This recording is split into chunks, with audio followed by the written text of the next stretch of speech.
Who's afraid of the big bad BRICS? Does America have a zombie economy? Should we be worried about BRICS challenging the dollar? There are two answers.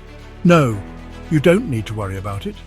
And yes, it could eventually wreck the entire economy and bring down the whole nation. These are trick answers that, from a historical perspective, are both true. To explain that, if you're older like me, you might not live to see the full fallout of de-dollarization. But your grandkids, they might be dealing with the consequences of us shrugging it off. The real problem isn't that it can't be fixed. It's that these kinds of economic shifts take decades to unfold fully. The effects take too long for anyone to notice it. And by the time it becomes apparent, we've run out of time, it's already too late. So is this just another cycle in history? It sure looks like it. It's the classic story.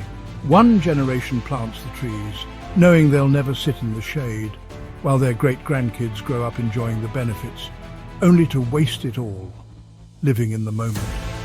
Then, by the time the next generation of great-grandkids comes along, the empire's crumbling, and someone else is stepping in to make the tough choices the shaded children refuse to make. History doesn't just repeat itself, it keeps playing the same tune with different instruments. Have other currencies met the same fate in the past? Absolutely. We've known about the consequences of debasing currency since ancient Greece, and the Romans used those lessons to build the Pax Romana by sticking to a sound monetary policy. To understand what works and what doesn't, let's compare two drastically different approaches, one that led to 200 years of prosperity and another that left a city vulnerable to conquest.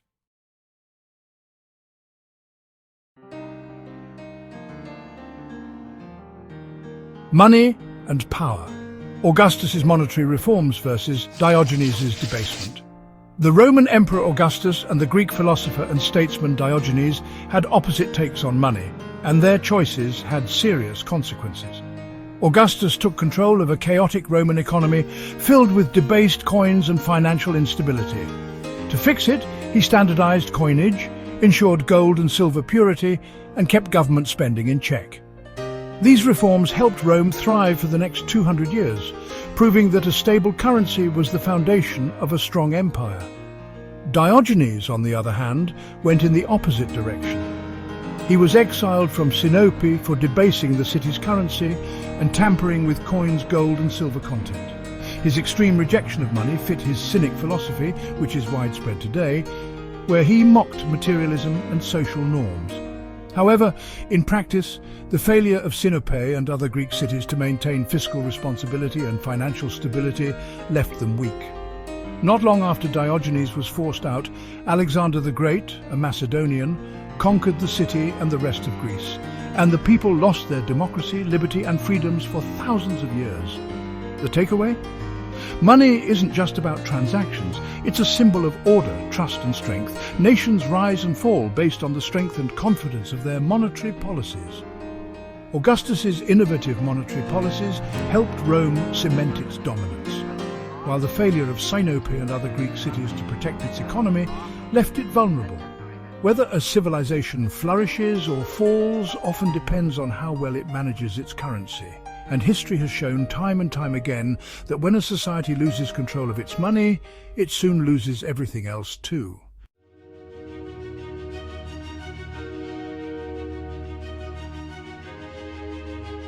Octavian's money, how a nation rose to become an empire. When Octavian, later Augustus, took charge of Rome, one of his biggest flexes was cleaning up the empire's messy currency system. Before him, Roman money was a disaster. Different mints, inconsistent coin quality and rampant debasement made economic stability a joke. His solution? Standardizing gold and silver coinage, ensuring purity and stabilizing the economy. The result? Rome became an economic powerhouse, and his policies kept the empire financially strong for centuries. A key part of Augustus's monetary policy was maintaining the purity of coins. His aureus contained about 99% pure gold, weighing roughly 8 grams, while the denarius had 98% silver at 3.9 grams. This high standard prevented inflation and boosted economic confidence. The Roman Empire was known for its commitment to quality, and its currency was no exception. Roman coins, composed of high-purity gold and silver, were not merely a regional means of exchange, they became the first global reserve currency.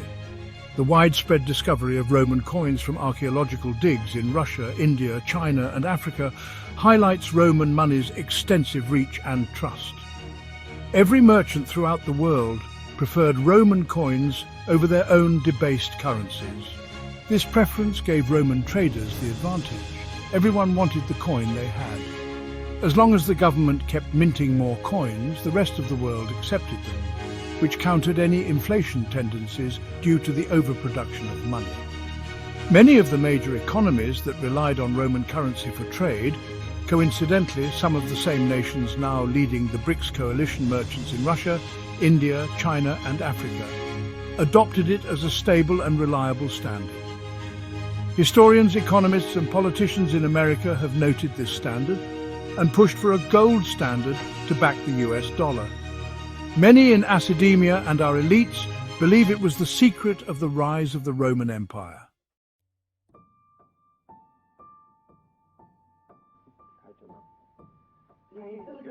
America copies Rome's playbook, the Bretton Woods system. After World War II, the US used Rome's playbook with the Bretton Woods system. Just like Augustus stabilized Roman currency to strengthen the empire, the US pegged the dollar to gold, making it the backbone of the global economy. The result? A massive economic boom that cemented America as the world's financial powerhouse. With a stable dollar backed by gold, the US saw rapid industrial growth, booming consumer demand, and the rise of a strong middle class. International trade took off, manufacturing thrived, and wages climbed, creating unprecedented prosperity. Massive infrastructure projects, technological breakthroughs, and steady job security helped shape the American dream, owning a home, having a stable career, and living in a country with a rock-solid economy. For nearly 3 decades, this system worked like a charm. The US economy grew at an impressive rate, with low inflation and steady expansion, making it the world's envy. Bretton Woods didn't just stabilize America's economy, it set the stage for an era of global financial dominance.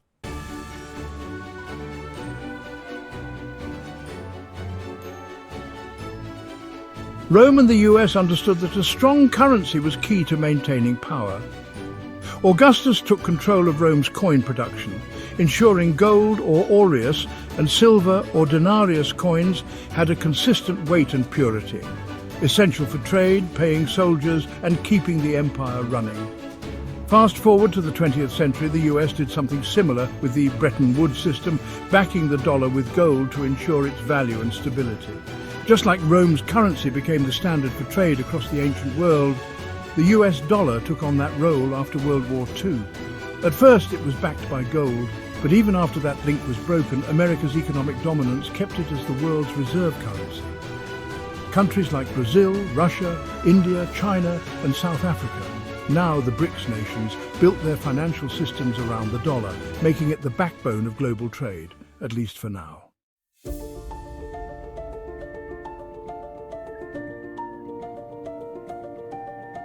Here's where things went wrong.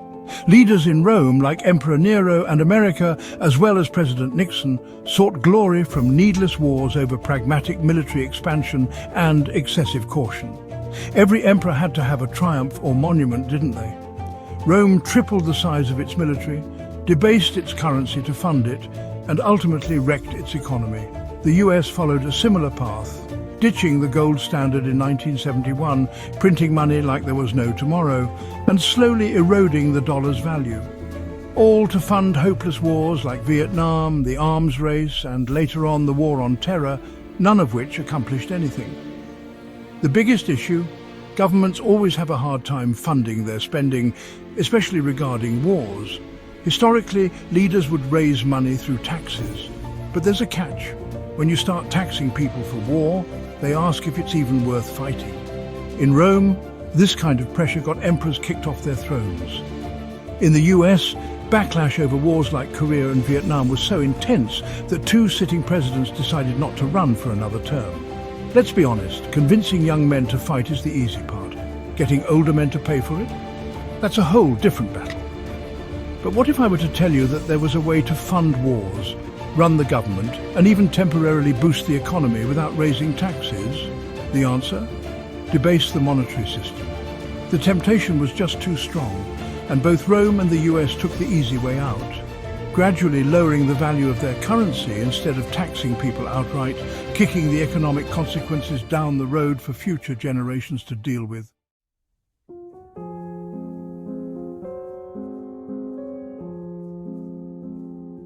At first it didn't seem like a big deal.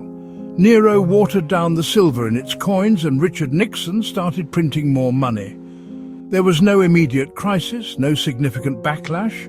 The economy kept chugging along and the people who warned about future consequences were brushed off as paranoid doomsayers. Just a bunch of chicken littles screaming that the sky was falling. Traditionalists who pointed to history were laughed at because we live in the present, not the past. But over time it became an addiction. The more money pumped into the system, the more inflation crept in. They had to mint even more cash as inflation rose to keep things afloat. With each round of new currency, the system got shakier. People started losing faith, and in Rome's case, they eventually gave up on money altogether and went back to bartering. Other nations saw the writing on the wall and started looking for alternatives. And that's when the chain reaction began, one that's nearly impossible to stop once it starts. The biggest lesson: no global reserve currency lasts forever, because sooner or later, politicians take the easy way out. History runs in cycles, and once a country stops managing its money responsibly, decline isn't a question of if, it's just a matter of when.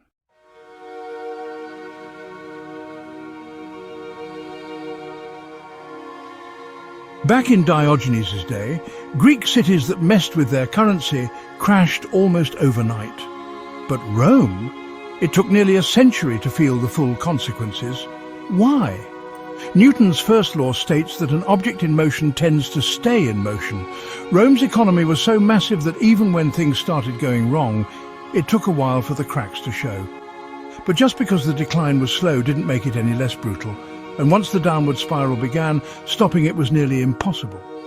Momentum doesn't care about lousy leadership or wishful thinking. People always hope things will stay the same for one more generation, but reality doesn't work like that. Emperor Nero might have been forgiven by his people, or even by God, but Mother Nature doesn't do second chances. We see how Richard Nixon's equally brilliant decision to fire up the money printers plays out in the long run. As Rome kept watering down its currency, hyperinflation eventually set in, and soldiers stopped feeling any loyalty to the empire. Why should they? The government had already broken its end of the deal to funnel money into an ever-growing military. The coin soldiers were being paid with had no value. Soldiers had to look out for themselves and could not support their families. Instead of fighting for Rome, they pledged allegiance to the generals who could pay them the most, usually by looting, and the Romans had the most to loot. Then, to support their families, soldiers took from other Romans, thereby fueling endless civil wars. The US isn't in full meltdown mode yet, but the warning signs are everywhere. After Bretton Woods ended, the dollar stayed dominant for decades, but now the cracks are starting to show: rising inflation, economic stagnation, and more countries losing confidence in the dollar. Even some of our long-time allies who've backed us for nearly a century are questioning whether we've lost control of our finances. Newton's first law is buying us time right now. Momentum keeps things from crashing overnight. But the direction we're heading, it's starting to look like a slow-motion downward spiral.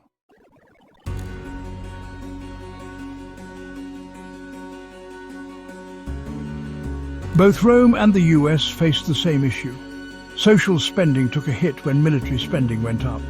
Augustus kept the Roman people in check with panem et circenses, bread and circuses, free grain and entertainment to keep the masses from revolting. However, as Rome's military campaigns drained resources, these programs got sidelined, even though they were arguably more critical to maintaining social order than fighting external threats. The US followed a similar path after Nixon's economic policies. Money that once funded social programs started shifting toward defense spending. And over time, this led to rising economic inequality and growing unrest. The pattern is clear. Governments almost always choose power over people when resources get tight. It's the same old empire playbook. Focus on military dominance, ignore the warning signs at home, and hope nobody notices until it's too late.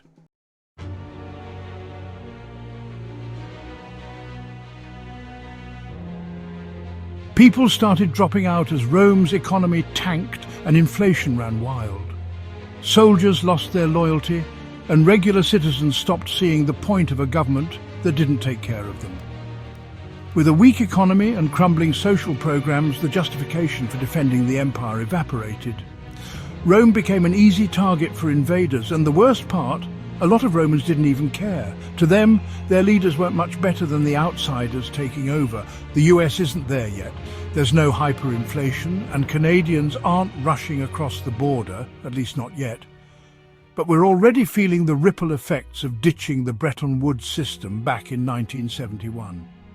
Inflation keeps creeping up, national debt spirals, and trust in the dollar's future is fading. No, we're not mixing silver with copper, bronze and lead as Rome did, but the strategy looks familiar. Devalue the currency, cut social spending, and hope no one notices until it's too late. Let's break down exactly how this American policy of neo-debasement works.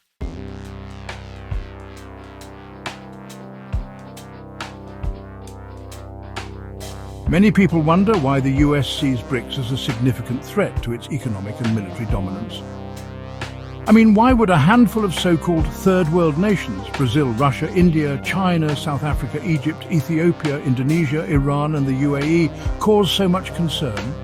Originally, BRICS was just a term for investment opportunities. But over time, it's grown into something much bigger, a geopolitical and economic alliance. Since 2009, these countries have been holding annual summits, coordinating policies and pushing for a more multipolar world. On the surface, a few banks and some economic cooperation shouldn't shake the US. But is that all they're doing? The real issue?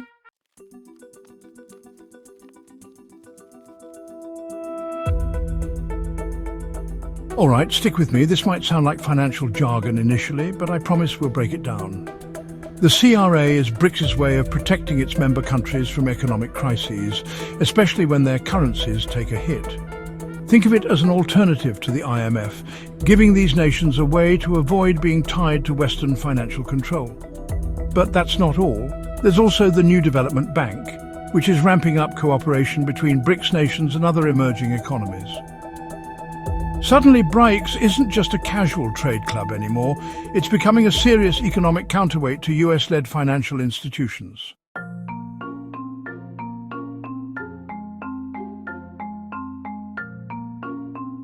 So, what exactly are these global liquidity pressures, and why do they put certain economies at risk? To get this, we first need to understand how the US can run a massive trade deficit, fund the world's largest military, give enormous tax cuts to the rich, and keep its economy growing, all without collapsing into hyperinflation. The secret lies in how US Treasury securities work within the global reserve currency system and how America pays off its debt. This setup allows other countries to indirectly fund the US economy and military, while also propping up the dollar, absorbing the inflation that would normally cripple most nations.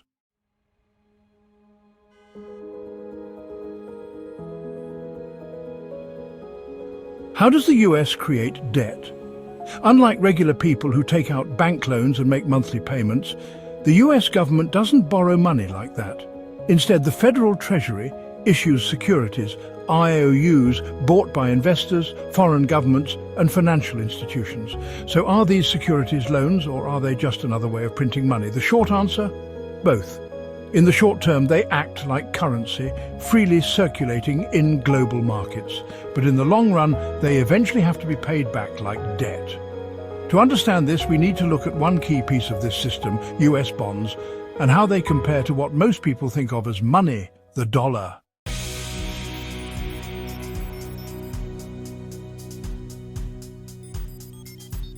Bills versus bonds. What's the difference? Cash is significant for everyday transactions, buying groceries, paying for gas, or grabbing a coffee. But when it comes to big money moves, cash just doesn't cut it. Inflation eats away at its value, and storing or transporting large amounts is a logistical nightmare. Imagine moving $1 billion in cash. You'd need a fleet of armoured trucks and a small army for security. US bonds, on the other hand, are the ultimate tool for high-value transactions. They come in massive denominations, up to $10 million per bond, accrue value over time, and are much easier to secure and transport. Unlike cash, $1 billion in bonds can fit in a briefcase, and because bonds have serial numbers, they're nearly impossible to launder if stolen.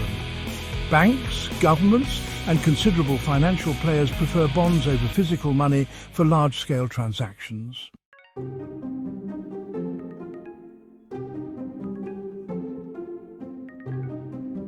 The US dollar dominates global finance, but its real strength comes from the trust in US bonds. These bonds are considered one of the safest investments in the world because the US is, so far, considered stable and unlikely to default. That's why banks, corporations and foreign governments hold trillions in US bonds. They're a safe, reliable asset that powers international trade and finance. In reality, bonds act more like currency than actual debt. They move around the world like money.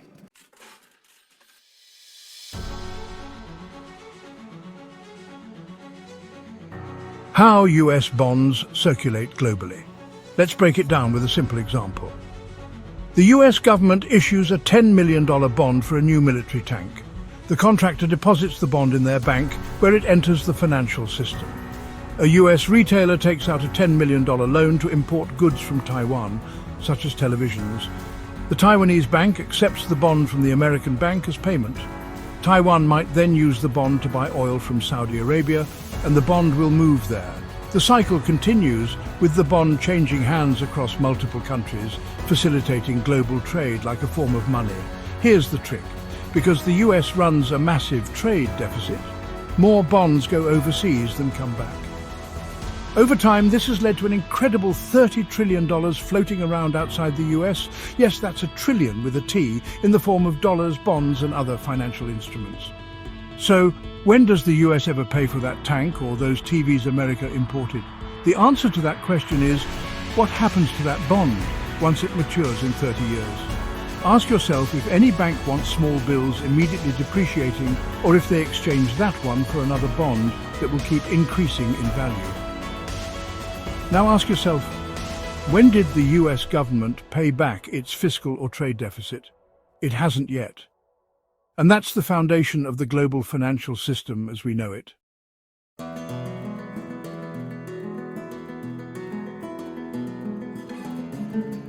How the US dodges hyperinflation. Many people wonder, how can the US print $30 trillion without collapsing into hyperinflation? The answer isn't as complicated as it seems. The US has a unique advantage in the global financial system. Instead of all that money flooding back into the US and devaluing the dollar, a massive chunk stays circulating overseas, effectively replacing local currencies in other countries. This means other nations take the hit instead of the US suffering from runaway inflation. In simple terms, the US exports inflation to the rest of the world.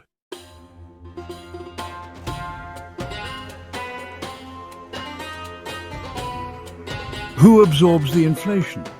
Countries with massive US bonds, like China, Iraq and other BRICS plus nations, absorb the financial shock. Japan is a perfect example. Recently, Japan sold off billions in US bonds to stabilize its domestic economy. US bonds were substituting Japan's currency in significant transactions, as if these bonds were suddenly converted into yen, thereby devaluing the yen. This essentially worked as if Japan had printed its money by buying the bonds, causing inflation. To counter this, Japan offloaded its inflation by selling the bonds to other nations, passing the problem along the global chain. This is how the system works.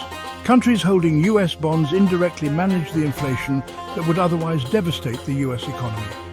They accept the US dollar as the world's default currency, keeping the global financial machine running while shouldering the costs of America's economic dominance.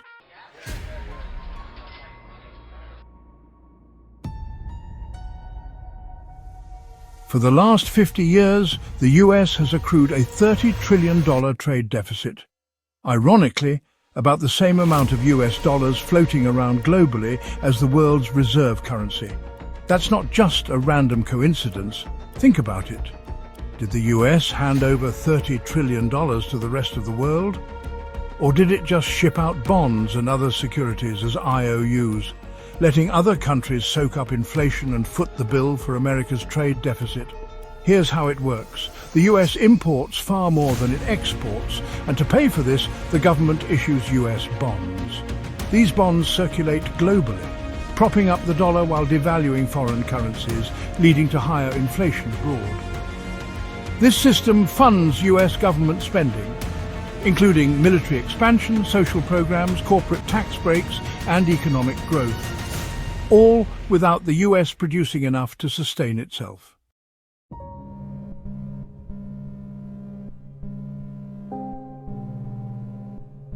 What if our allies pick up on BRICS, plus nations' policies to ditch the US dollar as the global reserve currency? US bonds would flood back into the US and those few nations that still accept them, massively increasing the money supply. Hyperinflation would hit hard, far worse than the recent inflation crisis triggered by the Biden administration's $1 trillion stimulus package. Imagine what would happen if $30 trillion came rushing back simultaneously. The US trade deficit would stop fueling the economy, meaning America would have to start producing things again, something it hasn't been great at for decades.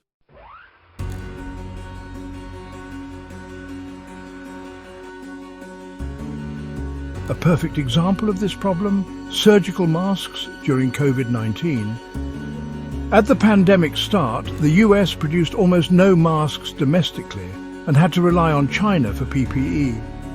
The government poured money into domestic manufacturing, but as soon as the crisis passed, hospitals and companies returned to buying cheaper imports from China, undercutting American producers and leaving the US vulnerable again.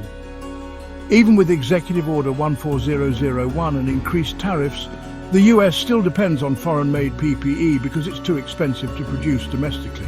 Apply that problem to semiconductors, electronics, and even essential tools, all crucial for the US military, auto industry, and infrastructure. If the US was suddenly forced to manufacture these things at home, costs would skyrocket, and the economy as we know it would be unrecognizable.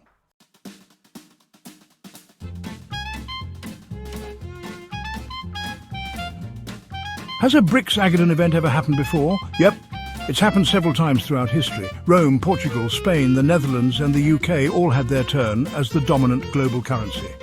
However, once their era of globalization ended, their economies stagnated for decades. None could ever reclaim their former status because once faith in a currency is lost, it's gone for good. Of course, none of those countries had $30 trillion circulating worldwide like the US does now, so if or when the dollar collapses, the impact could be even more significant.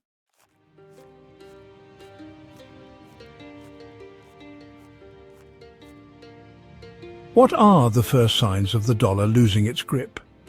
It won't happen immediately, but there are early warning signs, and no, it's not people cashing in their $10 million bonds to buy groceries. Instead, big money moves into hard assets that resist inflation, like real estate and stocks.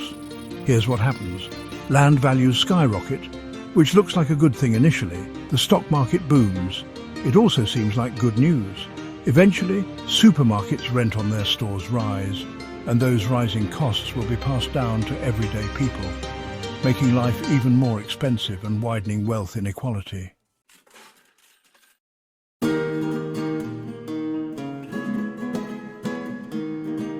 The good news is that de-dollarization won't happen overnight, or even in the next few decades. Historically, these shifts take half a century or more, and most of us won't be around to see the full effects. The bad news: once a nation's currency is replaced in global trade, the empire death rate is 100%, meaning once the dollar loses its spot, it never returns. And if history is any guide, by the end of the century, America might not be seen as a superpower anymore, just another fallen empire.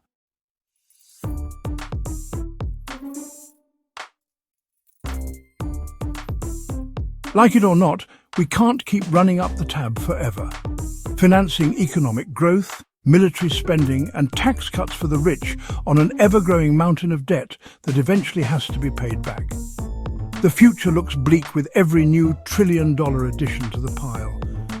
And here's the kicker. America's power isn't just about its economy. It's about global goodwill. The world tolerates the US running things not because we're an unstoppable economic force, but because no one else wants to deal with the headache of policing the world as we do.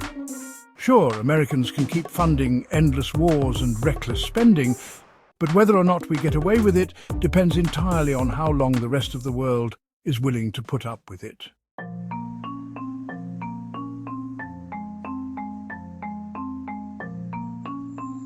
The real question isn't whether the US should stay the world's top economic and military power, it's whether it can.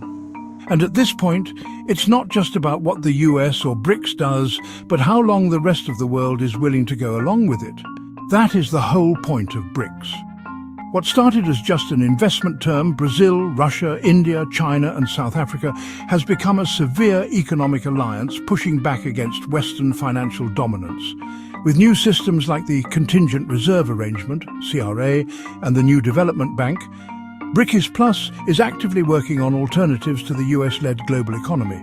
They're tired of absorbing the inflation America creates, and even some of our longtime allies are starting to cut back on their US bond holdings. Here's why that matters. The US economy runs on printing money through bonds and sending it overseas, offloading inflation onto other countries. But if enough nations decide they're done footing the bill and shift away from the dollar, that whole system could unravel fast. The US has maintained its economic advantage for decades by running massive trade deficits while banking on the dollar's global status. We can't even make a simple surgical mask, but who cares? Our allies will do it in exchange for a loan we'll never repay. Trillions in US bonds are floating around like a second currency, keeping the wheels turning. But if more countries join BRICS Plus and stop relying on the dollar, those bonds could come flooding back home, setting off severe inflation and forcing the US to start producing things again, something it hasn't been great at for a long time. History has shown that once a global reserve currency loses its dominance, it's game over. Ask Britain or Spain. This shift won't happen overnight, but the warning signs are already there. So the real question is, how much longer will the world keep playing along?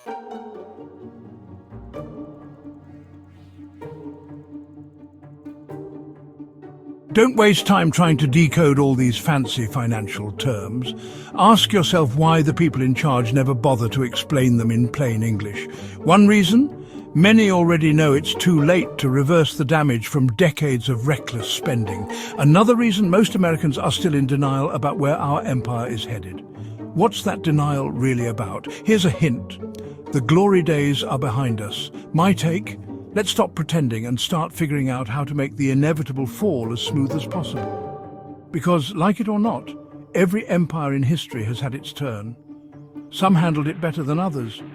Just look at how Britain eased out of power compared to the total collapse of Rome. The sooner we accept reality, the better we can prepare. History proves that decline doesn't have to mean disaster. It depends on how we manage it. If we play our cards right, we can land on our feet instead of crashing and burning.